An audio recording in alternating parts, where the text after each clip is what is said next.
Hello and welcome back to my channel. My name is Jessica Katanga and today's video is going to be about how to get published, PubMed certified during med school. Now, this is for the medical students or junior doctors who may be interested in research, teaching, or getting into a very competitive field. Why you need them, how to get them, and how to turn your future projects or just even essays that are just sitting in your Dropbox collecting cobwebs into points and therefore make you more competitive. Let's get right into it. Firstly, why it's necessary. Because points. When you graduate and you go into the FPAS, so the Foundation Program Application System, you can get points. And now for publications, you can get up to 2 points if you have 2 publications.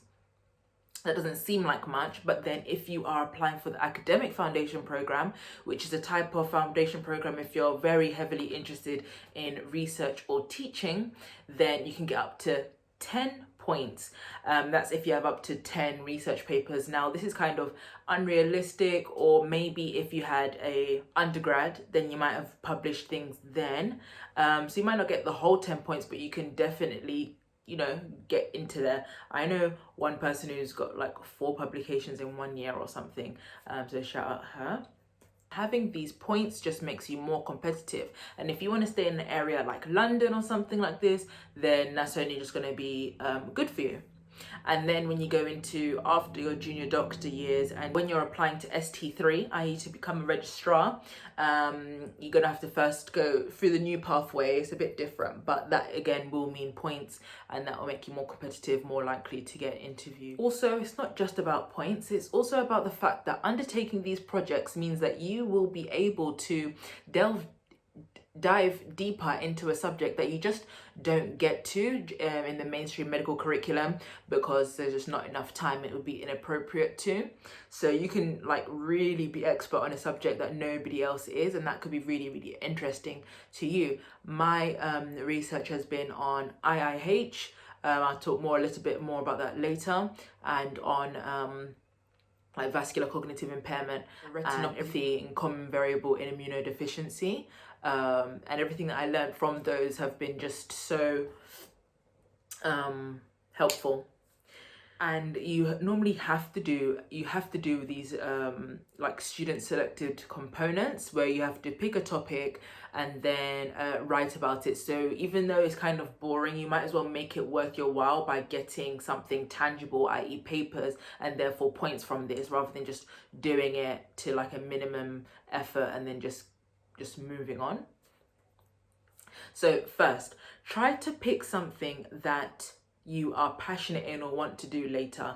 Now, if you want to do, for example, respiratory medicine, you don't have to have your essay in respiratory medicine for it to be valuable, but it is. I just recommend this because there's going to be hurdles, i.e. maybe when you get rejected from the first paper, from the first journal or something, and you're going to be more motivated to keep on going if it's actually something that you see in your future. Is try to find, it's about finding your research supervisor. Now, the way that you can, you need a supervisor that cares about students, cares about teaching, and cares about research. So how I did my first SSC is I just emailed, so I'm interested in neurology, and I just emailed lots of neurologists who had a research background, and now only one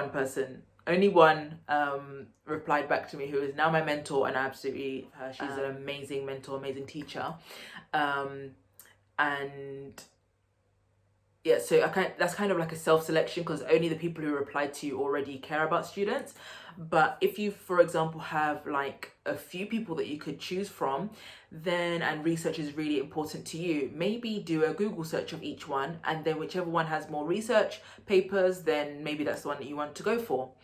And also ask the older years at your school, like, oh, who did you do your SSC with, and see what their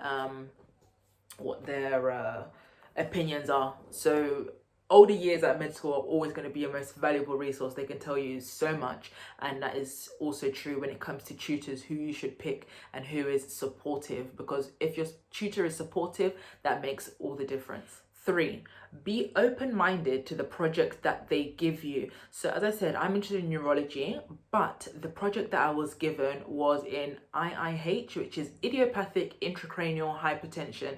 So that just means high pressure inside the head, and we don't know why. So idiopathic. And I'd never heard of this headache before, but I learned such new things, and so many presentations and research came from that. You don't just want to be like a one-trick pony and just doing the same thing all the time. In your CV, you don't want it to be too narrow too early on, because you're just a medical student. It's not that deep yet. And then also from that, I was able to get a neuro-ophthalmology publication, and that was about retinopathy it was a case study about retinopathy in somebody with common variable immunodeficiency. So this is about like immune diseases and ophthalmology and everything, and a bit of neurology, so it's all mixed in, and I learned something new. Okay. 4, this is really important, be professional and look the part when they first meet your tutor. Okay, so if you're going to be doing any research with your tutor, you're going to be seeing them again and again, so you can relax later on, but on the first meeting, look smart, look the part, and turn up early. Don't turn up on time, and definitely don't turn up late. Their time is much more valuable than yours, and it will just make you start off on the completely wrong foot if you're late.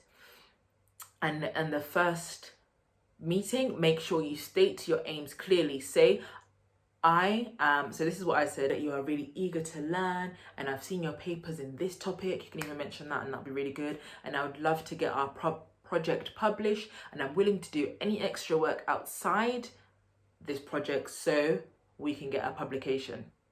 And make sure you mean that, because it will be some extra work that you may have to do so that you can get published.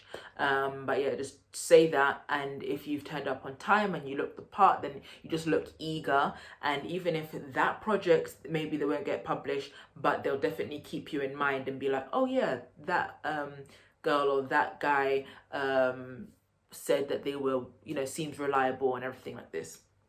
And also, these tutors also write like referrals, and then bada bing, bada boom, you do your project. They'll say, there's this conference I'm going to, come along, or come present it, and you can get published off the back of that.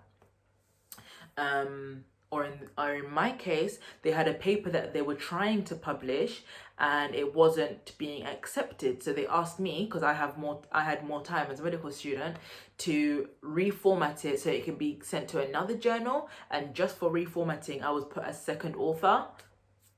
Another easy way to get publications is by entering essay competitions. So there are lots of essay competitions online. You can just so this is the one that you can do with essays that are already in your Dropbox. So if there's an essay that you've had to do already, or maybe like essay plans that you had to do if you intercalated, then now, and you really enjoyed that subject and you know that you'd be able to elaborate, then just Google. So I don't know, if you did your intercalation in global health, Google global health medical student essay prize and tell me how many. Just do that with whatever topic you intercalated in and tell me how many essay prizes come up. Or you have nothing else to do, you might as well just enter these essay competitions. Not many other people enter these competitions, so you have a high chance, and it really improves your writing skills. And that is another thing, if you are not that confident in writing scientifically, these essays will help you with that, and also intercalating will help you be able to write scientifically properly. So I have done an intercalation Q&A, but I have on LinkedIn been asked to elaborate on intercalation. So if you'd like me to do that, then please comment down below in this video and I can try to make that video. But yes, enter these essays, read papers so that you can improve your scientific writing, so you know what it should look like, and that will really help you. Thanks for watching. I hope you've learned something new and maybe learned some ideas, and you're going to go back into your Dropbox or into your files and think about which ones you can turn into essays so that you can get points and so that you can make yourself more competitive on your CV. So if you've liked this video, make sure you like it. Any research papers that you've done maybe or that you want to publish, then please comment down below.